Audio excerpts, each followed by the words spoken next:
Hello, everyone, and welcome to Hit and Hustle from IrishSportsDaily.com. I'm your host, Greg Flammang, and with me, as always, is Jamie Uyeyama, Mr. Jamie University. It is Tuesday, October 21st, and I finally get to talk to Jamie about this game. He came home from South Bend, and he was on Power Hour yesterday talking to Mike, and I didn't get to talk to him on the postgame show, so we're going to talk about the game, kind of our final discussion on what we saw there, how the game played out.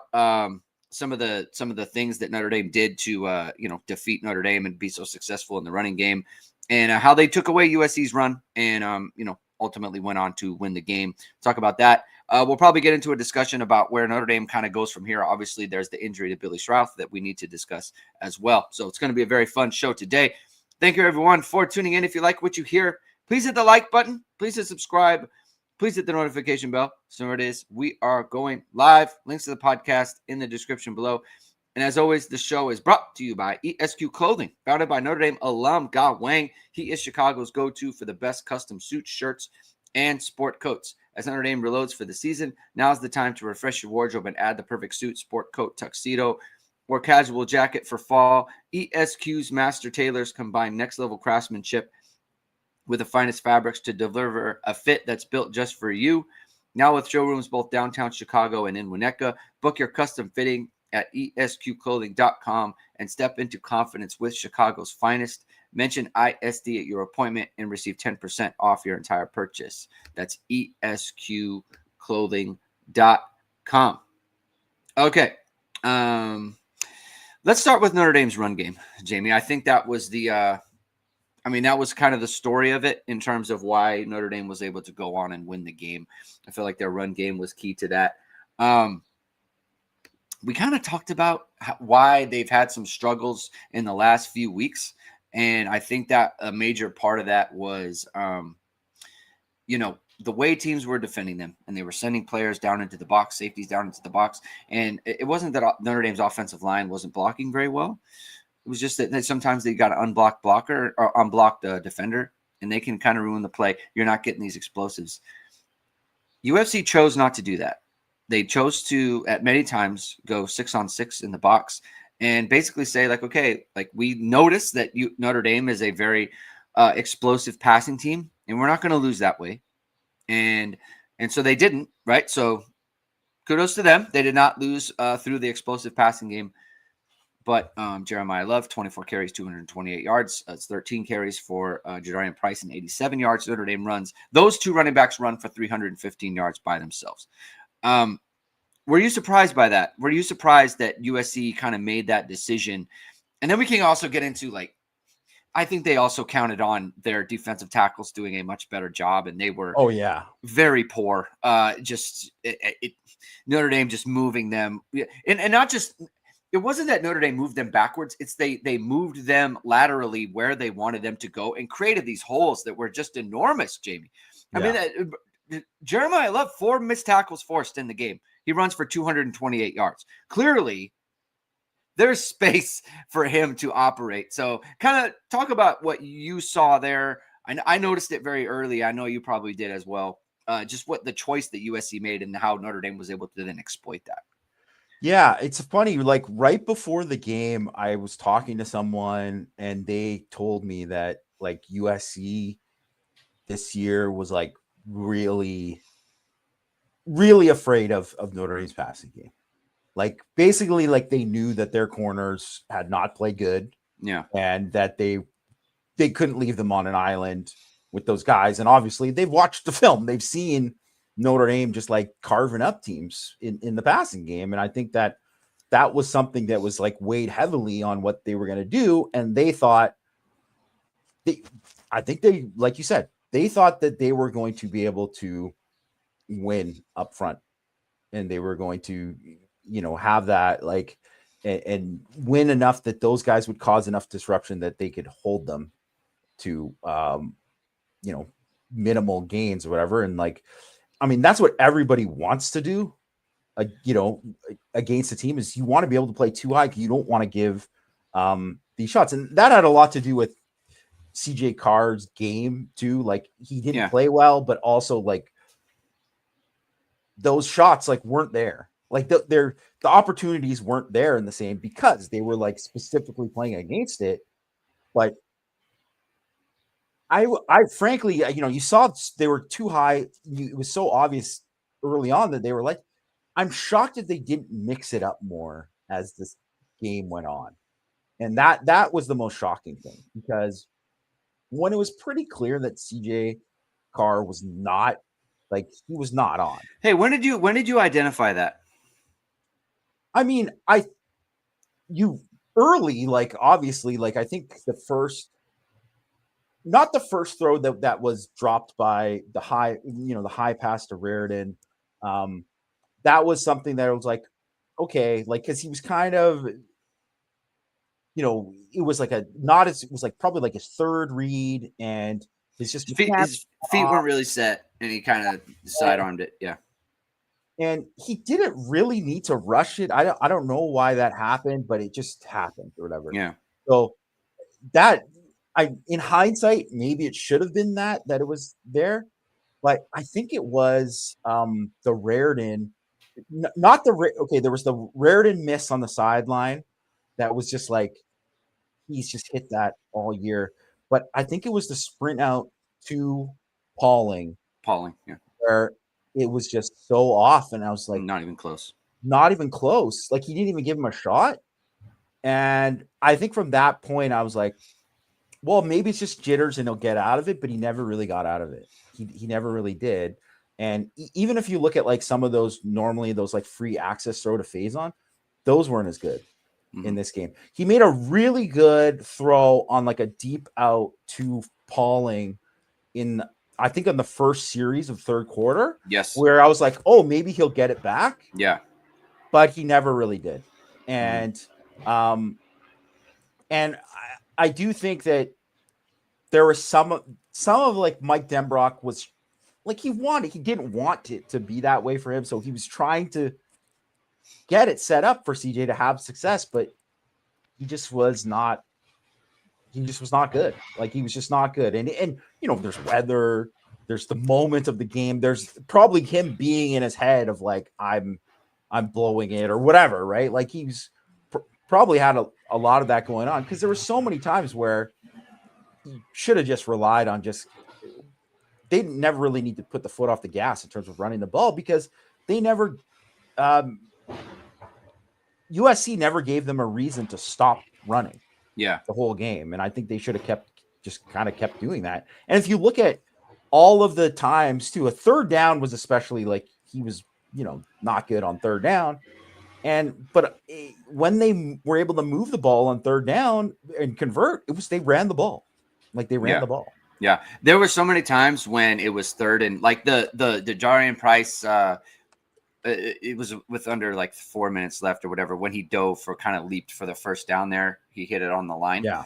Like, there were so many times in this game where I thought, run it on third, and like, it was 3rd and 8, and I was like, run it twice. Like, continue to run the ball, because I was there was a 3rd and 7 on the first drive of the second half, when it was 3rd and 7, and he ran the ball with Jeremiah Love and he got it. Like, I was always like, just continue to run it as long as USC is showing these looks. Like, to me, there was really no need to ever throw. I do think Mike Denbrock, it was set up for Notre Dame to kind of have the best of both worlds, where it's like they could throw underneath, because there was a good amount of free access that USC was giving to Notre Dame. But I after a while, I think Denbrock, A, just realized CJ's off in this game, and B, we could just run it. Right. That was also an option for them. That's why I'm very surprised at not that he threw the ball on that 3rd and 3 or 3rd and goal from the 3 when CJ threw the interception, but the type of play it was. Yeah. Like, I was surprised by that, because it's like, well, why are you trying to trick them? Like, you could probably just get them into a formation where exactly what the coverage is, and then you could just the same thing with where they got the Pauling touchdown, right? Yeah. Like, it just could have been something like that. Yeah. Not that, probably because we're never going to, we'll bring it up again.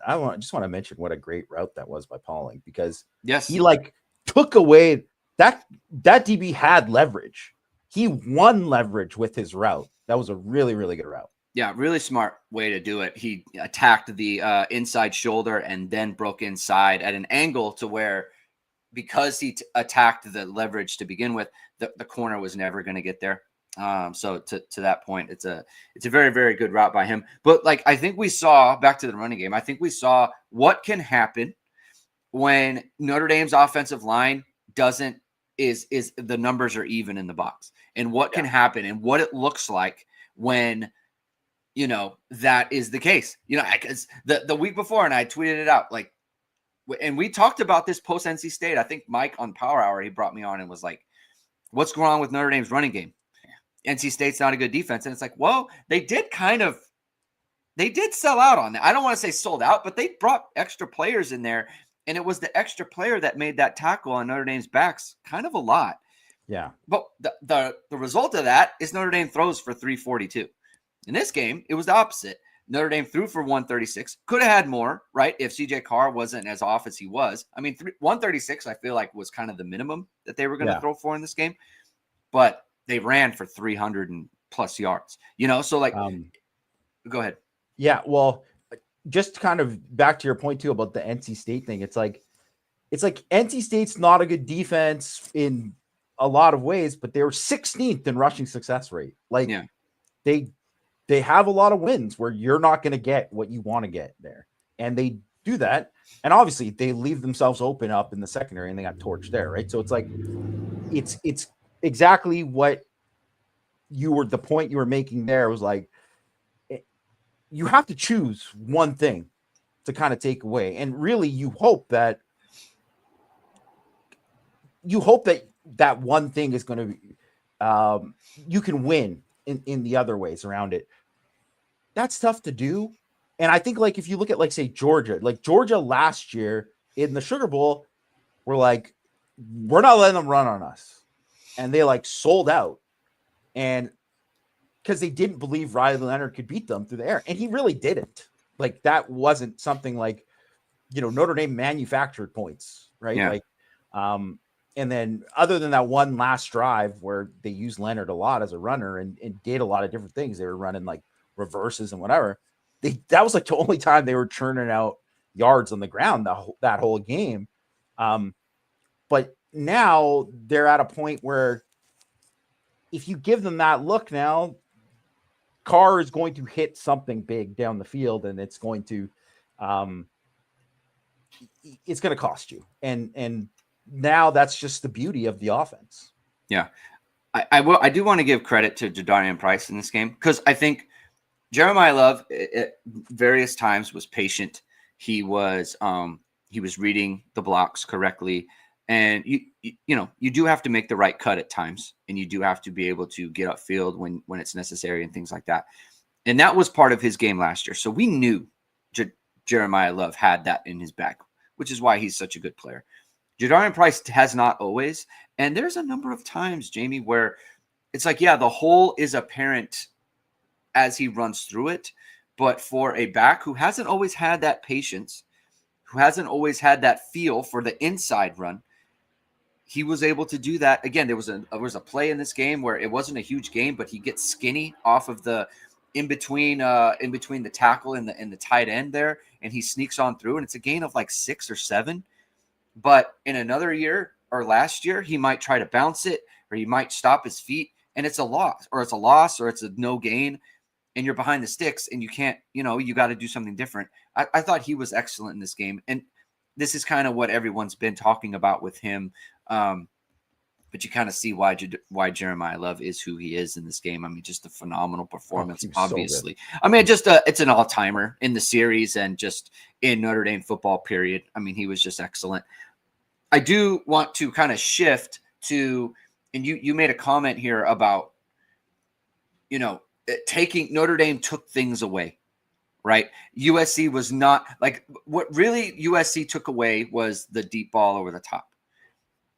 They weren't going to take away the running game. They really didn't do anything to take away they did some different things where they would drop the safety late, but not with any kind of force. Like, if you want to see what it looks like when you drop a safety to stop the run, then watch the other side of the ball and how a Don Schuler is attacking the line of Oh scrimmage. yeah. The guy has 6 run stops in the game, right?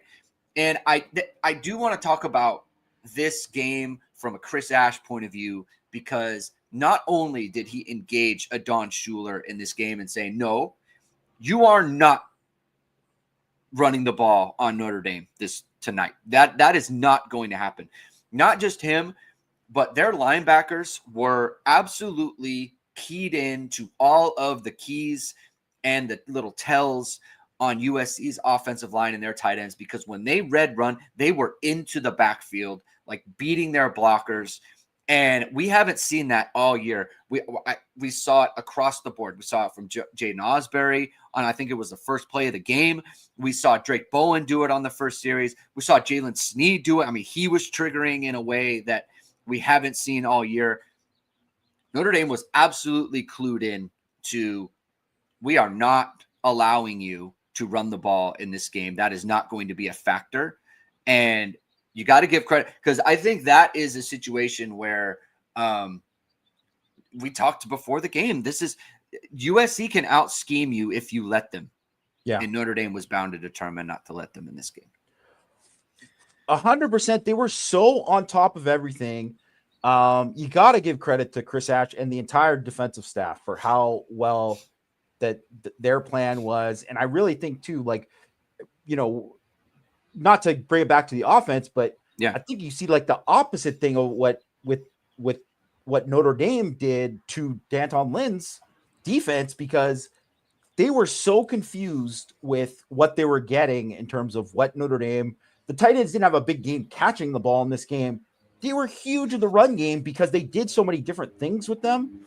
And, you know, it's the same runs, but it's just different formations. And then out of this formation, the same formation they're running, well, now we're running split zone.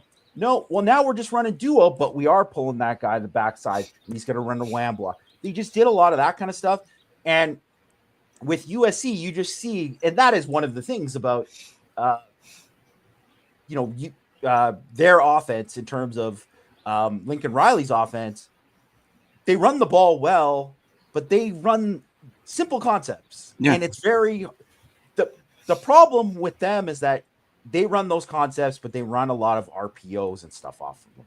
And that is what gets you like stressed or whatever. But you have to play like assignment football. And then if you are playing man and playing it well against those RPOs, that's a lot harder to beat. And so they were absolutely keyed up on all that stuff, keyed up on the screen game where they were so good in this game. And that was something last year that if you look at it, like basically the big difference between this year and last year, because they got big plays down the field in this game and they had it in the last game too. But the big difference was how they did against the screen game. They got killed on the screen game last year. And a lot of it was because it's like, well, it's man. That backer didn't know that, you know, he's got that running back in man, but he didn't know that he was going to get cracked by the receiver because they're throwing it behind the line. So it's like a legal pick and all that. But you could just see what Bowen was outstanding in this game. I mean, all the linebackers were great, but like Bowen was so good. The reason why he's all over that stuff in the flat is because he knows like that is like priority. It's like they're leaking that guy out. I have to get there now. So on the very first series, I know they scored on that series. It was a great throw and catch, you know, to beat Schuler. But like they tried to run a screen to Miller, and against like 90% of the teams, it's a touchdown. Like it's 100% a touchdown because McCree is cracking.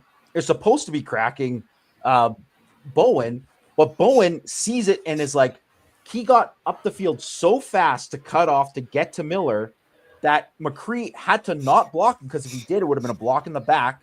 So he let go, and because he let go, then there was nothing there. Yeah. And they've been just smoking teams all year. You know, we mentioned it in the thing. They're 39 of 40 on screen pass, averaging 10.1 yards per attempt on screen passes. Like that is an insane number. Because that ball is going behind the line of scrimmage. Yeah, because it's going behind the line of scrimmage, which means you're setting up big yak on every one of those. And they had more first downs than anyone. They had 1 first down in this game on a screen. 4.7 yards per attempt. Like, incredible.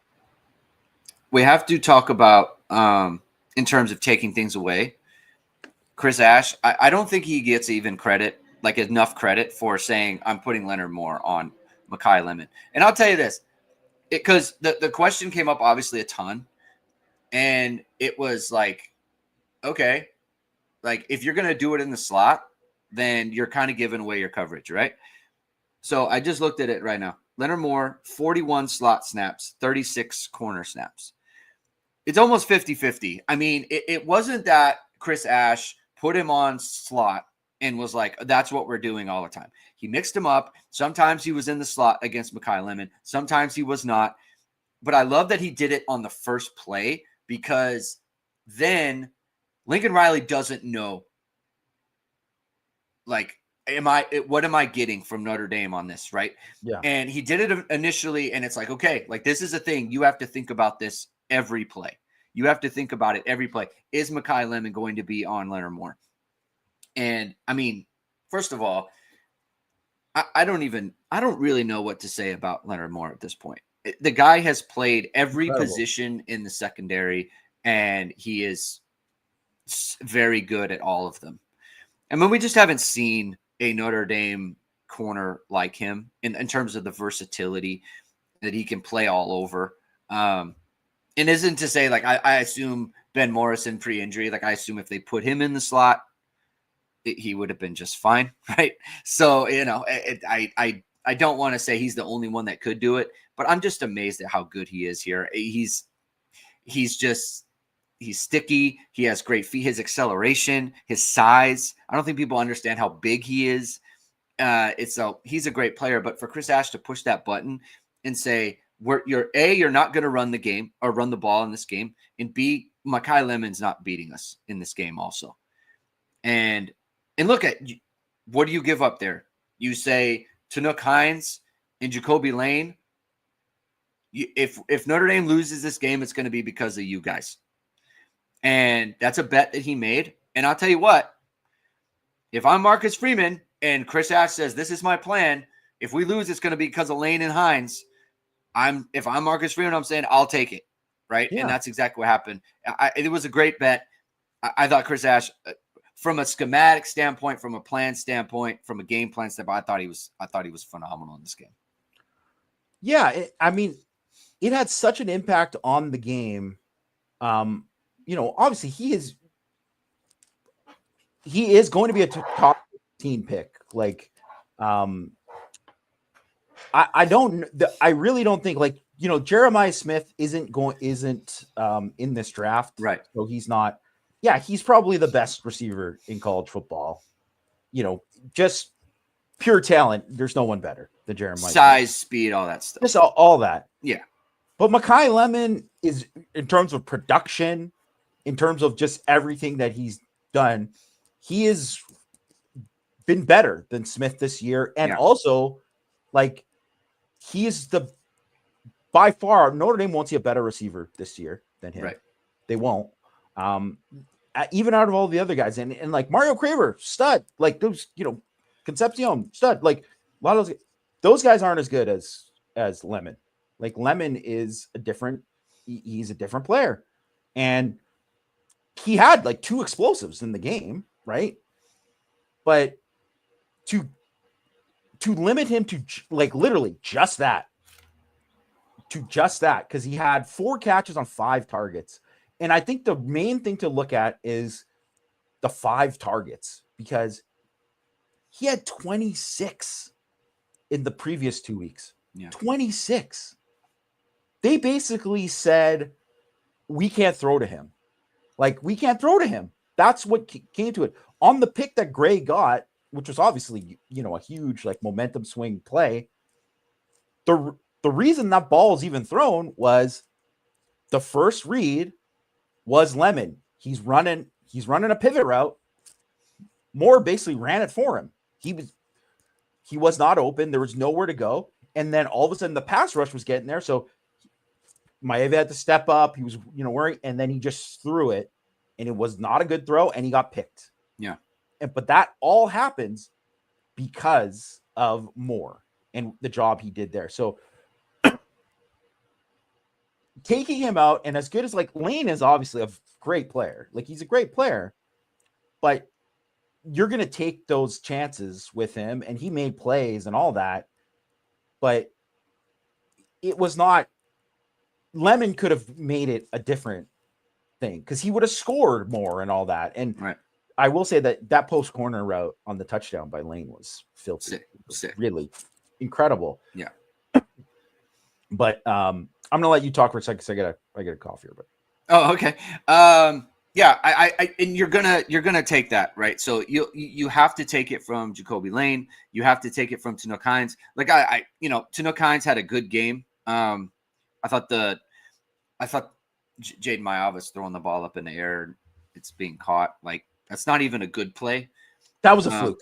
Well, it's not even a fluke. It is a fluke, but it's like not even a good play. Like you'll get a negative grade for that. You can't just turn and chuck the ball up in the air. Like that's not a. It was basically the same as the pick that he. Yeah, exactly. Yes, like that you'll get a negative grade.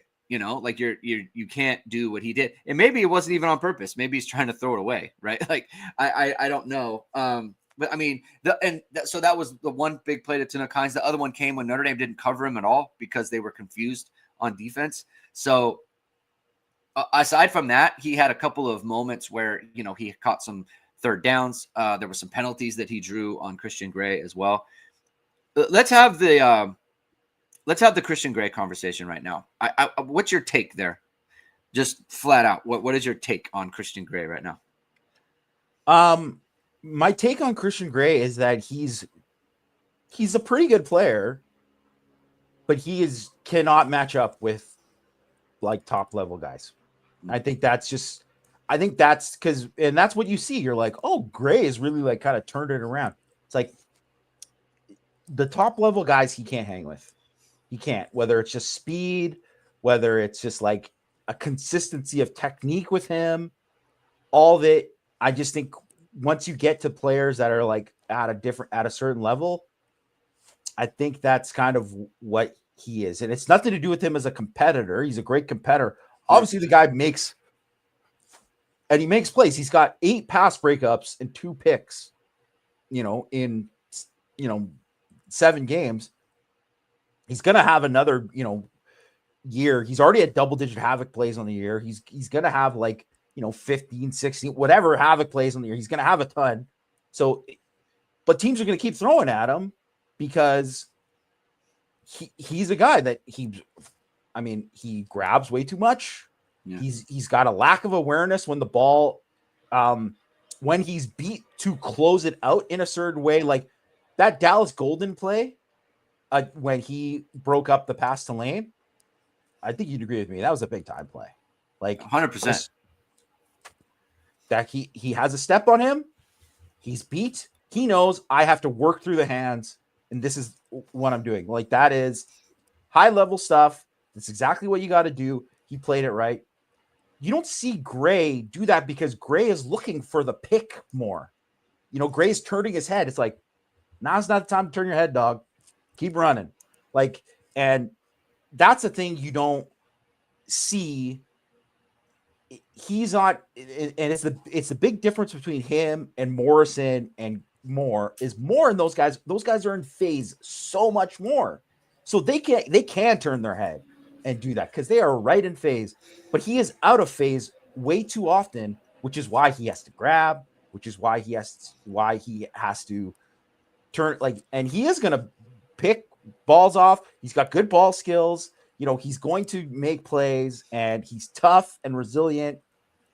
Total respect for the guy, because obviously he's a guy who picks himself off the mat, but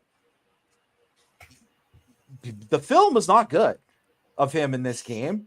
It's not. It's just being completely honest. Yeah. And I don't see how if you threw on this film and said, okay, well, we just want to watch Lane versus Gray in this game. And I don't even think that like the touchdown necessarily, like a lot of that I put on, like, it was a great route. I think Tay Johnson probably he needed to get there sooner. I think he got looked off. He shouldn't have been staring at the eyes as much. He should have been paying attention to that because he thinks he's getting help inside and then he breaks out. So maybe not the touchdown as much is not as bad, but there are other plays like the Hines play, like where it was just thrown up. Gray got lost in space there. Yeah. He should have been sitting there for that pick. Yeah. And there are just things like that happen too often with him. That it's just like there's just a lack of consistency with him there. And I think it's just true. It's just, and it's not to say he's a bad player. He's not a bad player. He's actually a good player. But it's like when you're getting to a certain level and you're playing against like the top teams, you're playing against a USC offense that is number one, right? You're playing against a Jacoby Lane. It's a different thing. You're playing against A&M's receivers, right? Yeah. I think we've just seen it enough that we just kind of know. Like,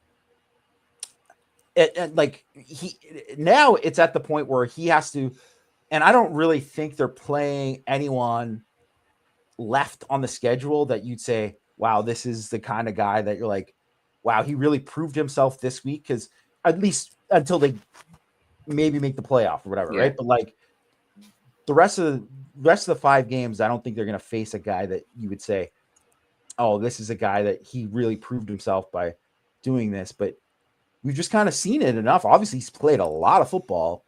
And it's not to say you wouldn't want him on your team or anything. Like you want to have him. He's a good player. But there are just too many things that creep up again and again with him. Yeah. Against USC, he's had basically a full season the last 2 years. The last 2 seasons, he's 16 of 27 against 309 yards allowed, 3 touchdowns, 2 interceptions, 3 passes broken up, 5 penalties. Yeah. You could play a whole year and not have any of those numbers. It's like you said, there's a ton of havoc in there. Like there's 2 interceptions. There's 4 pass breakups. There's a pick 6. There's a fourth down stop. There's a fourth down stop in there last year at the start of their of their drive, like the start of the game. So there's so much going on with him with USC. I think everything you're saying is true. I do think there's like a USC thing with him where A, USC knows how to beat him, Jacoby Lane specifically, and B, Christian Gray's susceptible. I was talking to Tim O'Malley about this yesterday. Think about all of Christian Gray's pass interference penalties, right? How many of those penalties come when it's like, oh, he had to, he was cooked? It's not that often. It's usually like, hey, you're there. Why are you grabbing him? Yes. Why are you doing that? Like on the slanted to Nakines, why are you grabbing his arm? On the go route to Jacoby Lane, you are there. Why are you pulling him with your hand? Why are you doing that? You don't need to be doing that. You are there.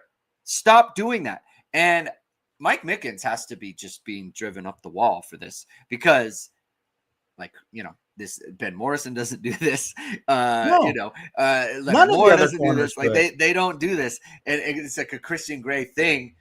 He's got to be driven crazy by it. Like you said, he is just this way, and he is going to be this way forever. I like you love that he's so I don't want to use the word gamer. He'll just keep competing. Yeah, he's resilient. Like he will keep competing with you, and it just is what it is. Like they're not taking him out of the lineup. Dallas Golden is not ready to be this on an every down basis, and it's just he's got to figure out at the critical moment. Stop pulling on guys. Yeah. Stop doing that. Go ahead. Yeah, no. Well, Sam K still less grabby than Igbinison. Yes, that Ohio State quarter. He's 100%.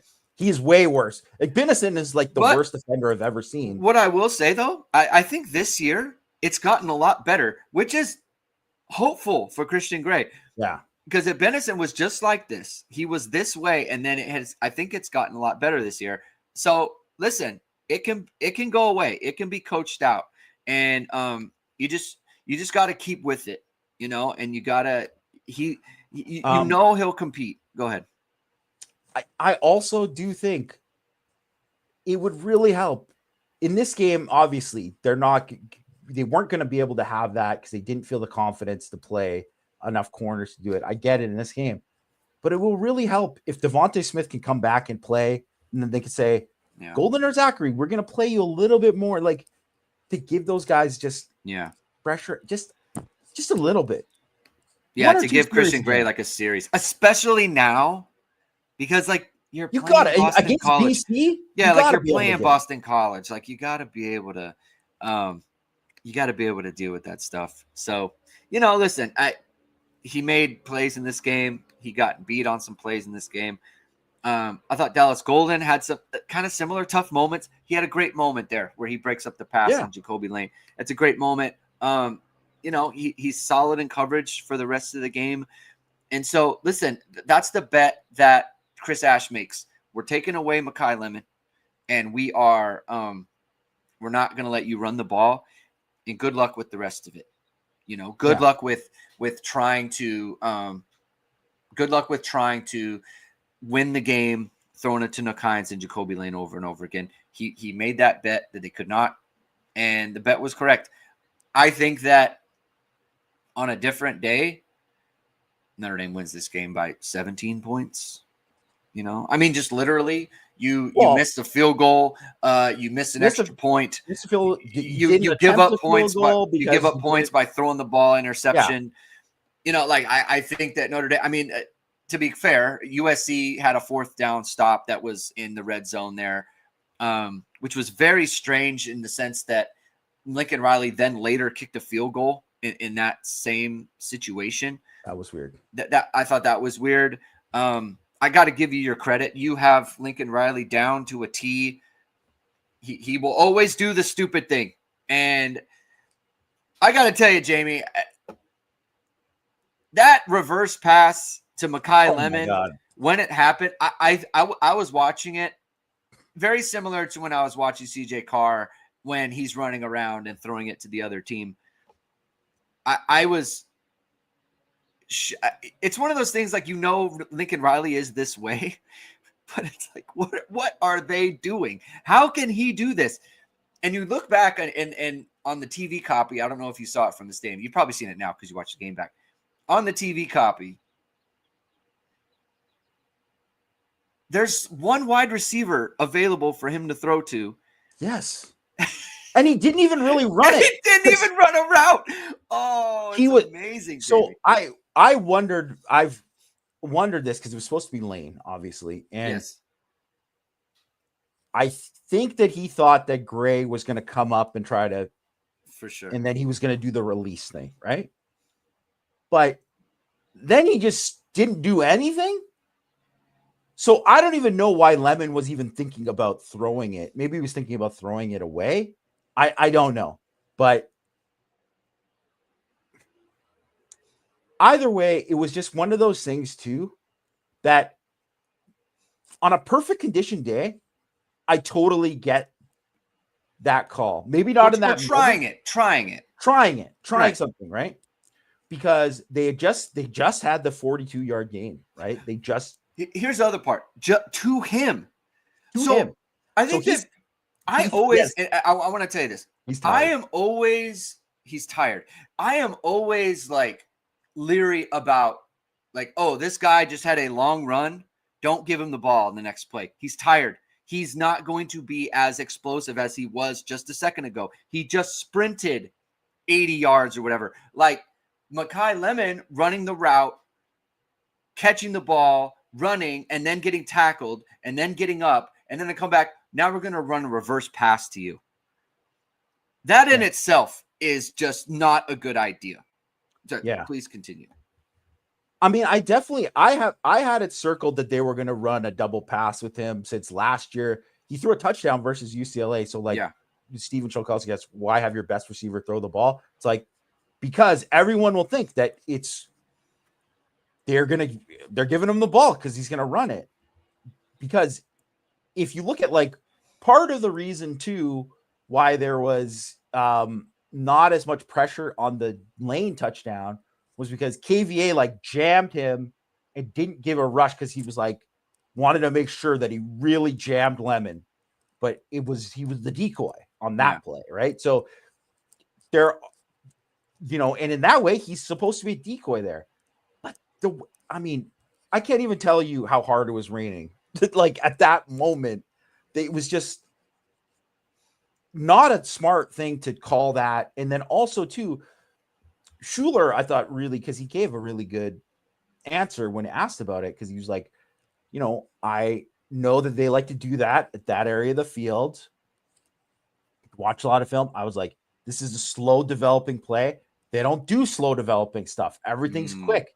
And he's like, okay, I know that right away. And like, just it clicked for him right away that it was like, something's going on here. And then that was that. And then it just obviously worked out how it worked out.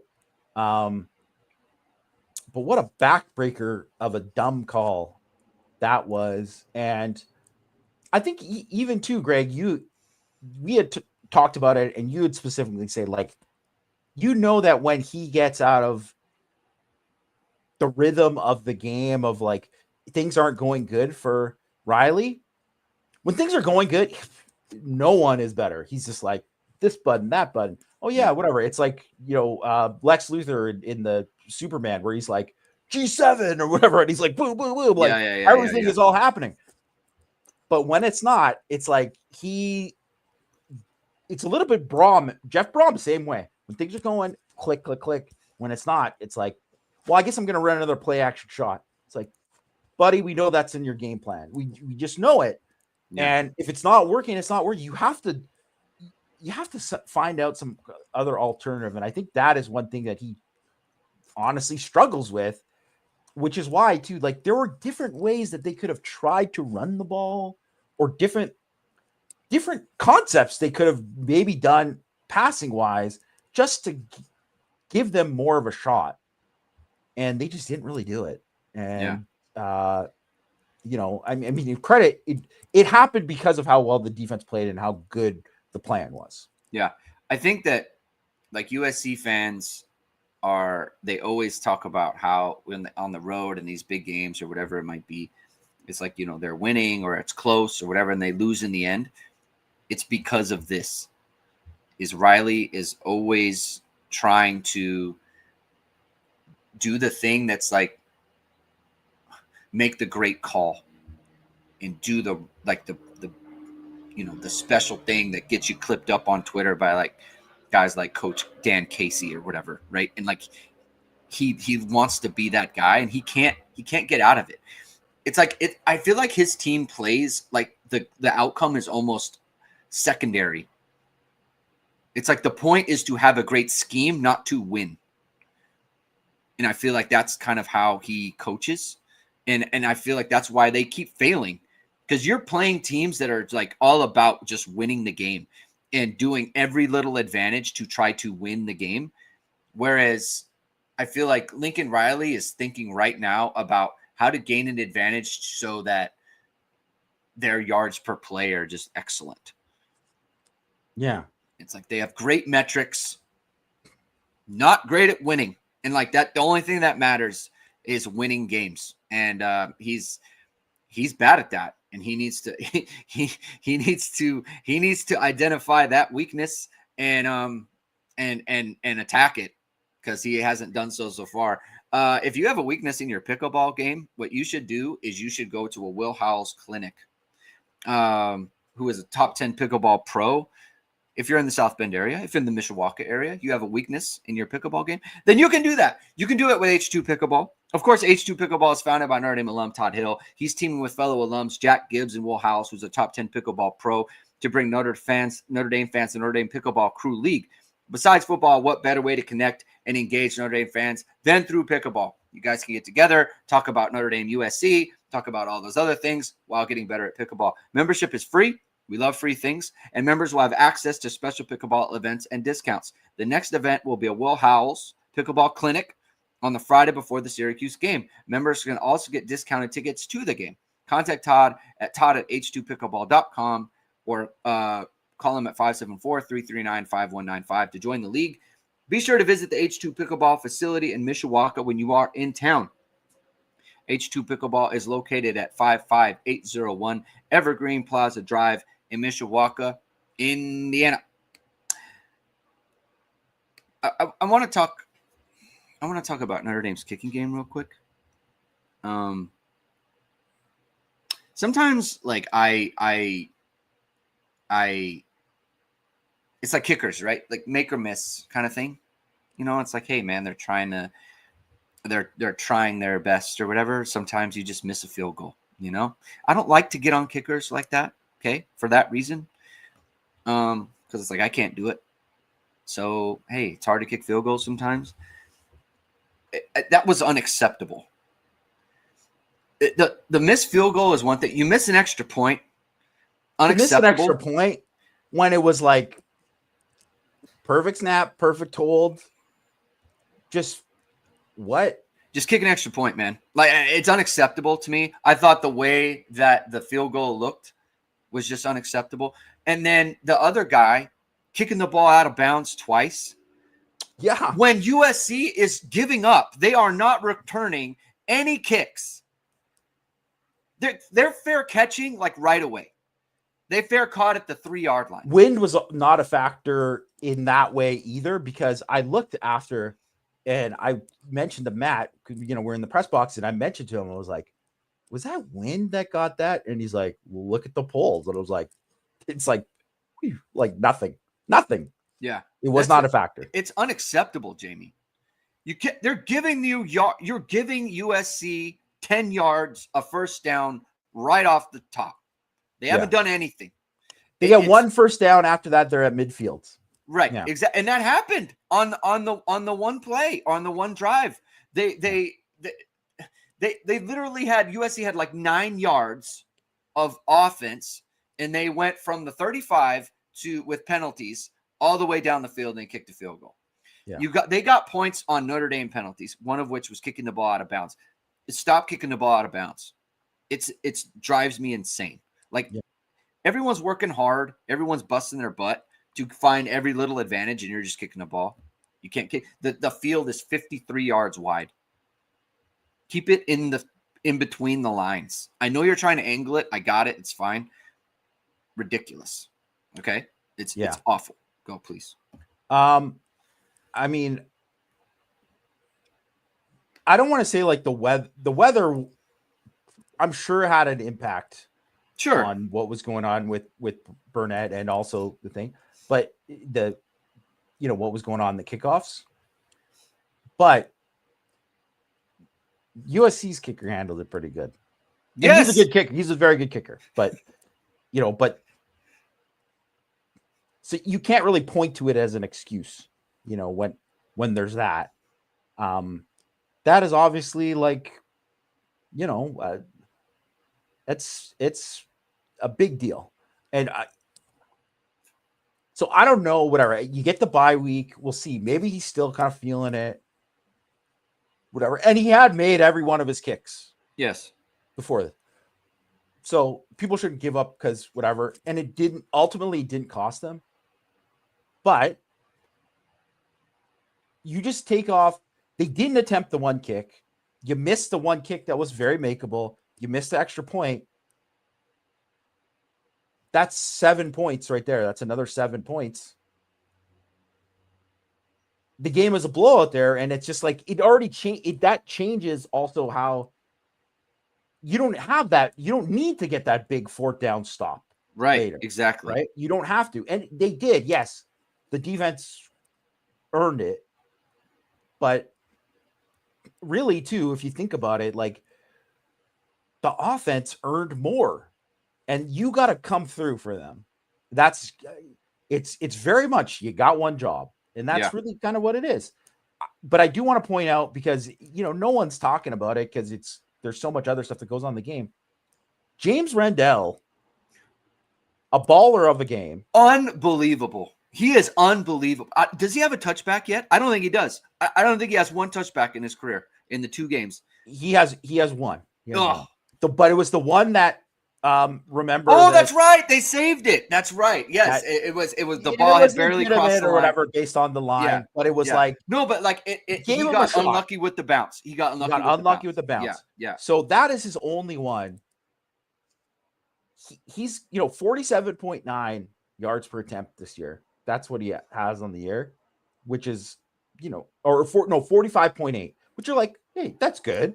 It's not incredible or whatever, but it's good. But 43.8 net. No one's returning these. Yeah. No one's returning these. He's doing a great job of like when it's got to be pinned is whatever. I mean, I don't want to jinx it because the guy's been incredible, but like I haven't seen a shank or anything like that this year. And obviously it was an adventure at the beginning of last year, and he got better throughout the year. Fair enough. He's been really good and been an absolute weapon for them. Yes. You got to give him a ton of credit. I mean, he's like Makai Lemon. You take that part of it out of the game. Yeah. He's their punt returner. Like you don't allow him to return a punt. So that's a great job by him. Let's talk about the D-line. I mean, you said it. Jason Onye played the best game of his career at Notre Dame. And we highlighted him when Gabe Rubio was out. It's like, okay, like you're going to get these snaps. Make the most of it. He absolutely did. 100% credit to him. I don't know that anyone on the D-line played a bad football game. I thought they all did exactly what they needed to do at times. I thought Boubacar was honestly unlucky not to have 2-3 sacks in this game. I thought Bryce Young was unlucky not to have 2-3 sacks in this game. And Boubacar specifically, I feel like his repertoire of moves now is really starting to grow. I mean, he's got the long arm where you push off. He's got it around the edge. He's got the spin move going on now. It's like he's really coming. And I think, Bryce Young obviously had a great game. A couple of moments there where he did get a sack. They called the quarterback in the grasp, which is like, I would be so upset if that was a Notre Dame player. I think he was the one where it was on the intentional grounding, which they picked up, or they didn't pick up. They just said the tight end was still engaged with not engaged with his block, even though he was and not even looking. That's very bad. But like he's creating those moments where like they're at the very least they're failures for the offense. So Elijah Hughes, I thought played a great game. I thought Jared Dawson played a very good game inside. Donovan Heinisch, I saw him getting inside. The front four, I thought really answered the bell and exactly what Notre Dame needed. They didn't want to they brought numbers at times, but they didn't want to do that over and over again. And when they didn't, I thought they got good pressure against a team that they've been protecting him. I mean, only one sack all year. So it was that they went a long way to Notre Dame winning as much as any unit on the team, I thought. 100%. Because of the rushing numbers, the O-line, got more credit. Yeah, whatever. They deserve to be praised, but like the defensive line was outstanding in this game. And they obviously were a huge part of, stopping the run. And that was like they averaged 1.1 yards per carry on first down. Like that's insane. Yeah. That's insane. And the pass rush was really like they pressured him constantly.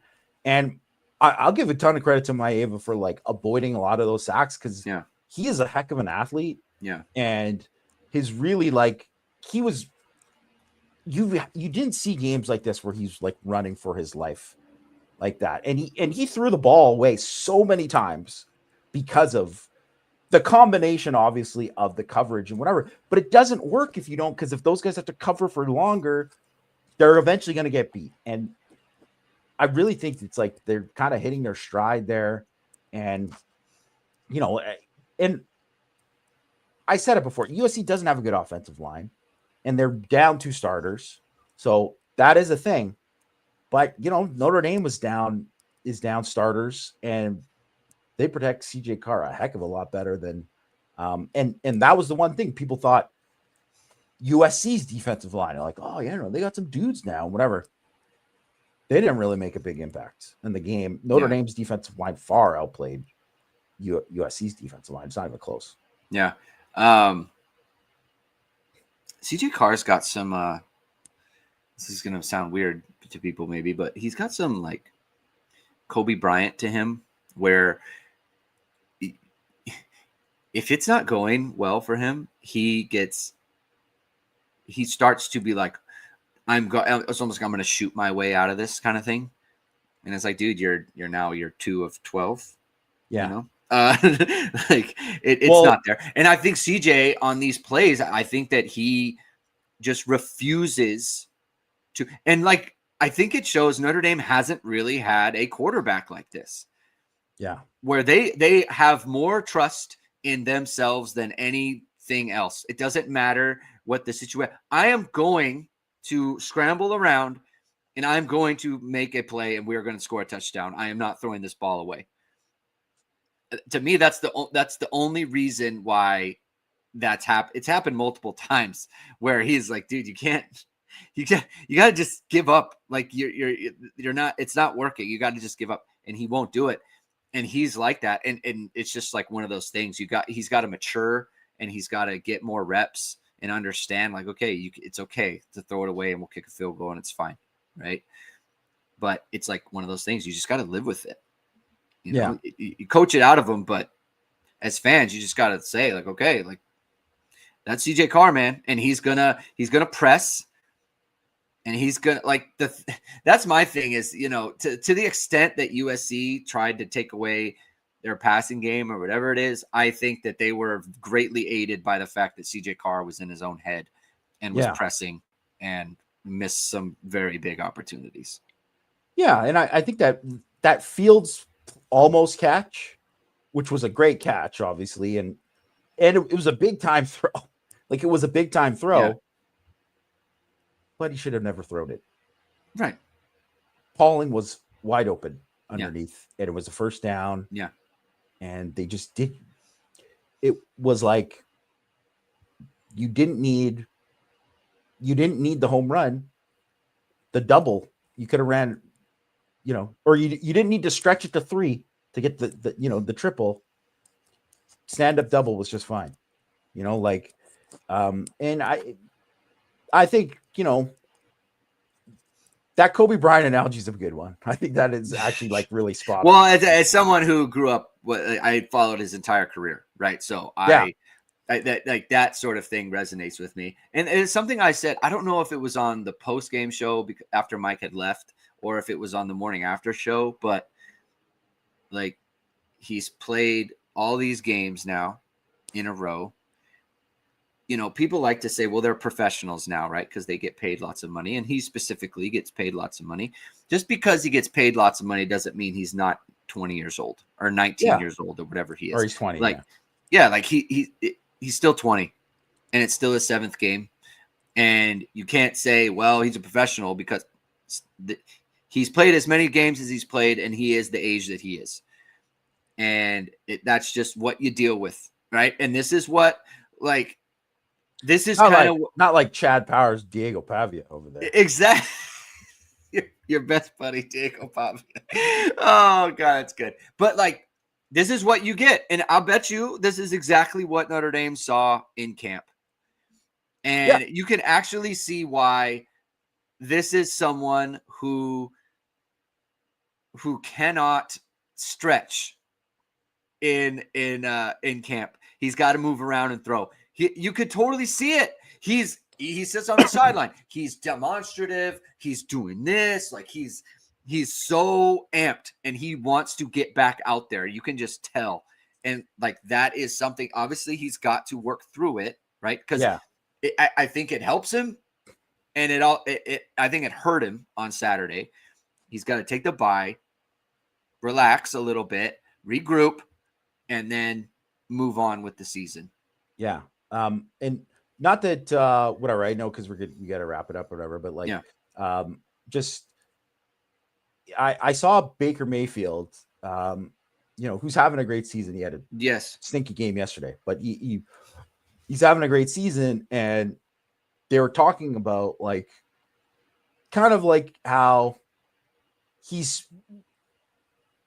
was talking smack with a fan at like when they played Seattle or whatever, right? Yeah. And he's like, they asked him like, well, you still kind of got that in you. Do you like it? He's like, yeah, I still like it. Like I enjoy it. And I'm like, yeah. It's good because it's who he is. It's who he is. And his approach is his approach. And that's just whatever. And he just kind of talked about, well, but I have grown in a lot of other ways where I cut out a lot of the dumb stuff I was doing on the field. Yeah. Less of, and it's like where you had to be kind of reined back. And I think that's like kind of like, he's obviously Carr's got the same personality as Mayfield, but I just thought about him in that thing where it's like some of that, like he made the great play against Miami, right? That you mentioned, right? He spun out, makes that great play. He kind of thought, hey, this is the same thing, but it didn't happen. Yeah, it did not. It absolutely did not happen. Jacob Paulus says, are we going to talk about Sullivan Absher on Thursday? Jamie, it's the bye week. Mailbag Thursday. Mailbag. I think that's absolutely what we're going to do. So any topic, if you're a member at Irish Sports Daily, we'll post something on the board probably tomorrow sometime, and then you submit your questions. And if you're new to the mailbag show, any question you ask, we will answer it. And so that's going to be the deal. So Thursday show is probably going to go deep a little bit. To 12 Eastern, probably back to normal schedule there, James. Yep. Okay. So look for us on Thursday, 12 Eastern time. All right. We can end it there. Thank everyone for tuning in today. If you like what you heard, please hit that like. Please hit subscribe. Please hit the notification bell so whenever it is we are going live. We'll be back on Thursday at 12 Eastern time with a mailbag show. It's going to be lots of fun, whatever you guys want to talk about. So have a good rest of your day. We'll talk to you soon. Keep hitting and hustling.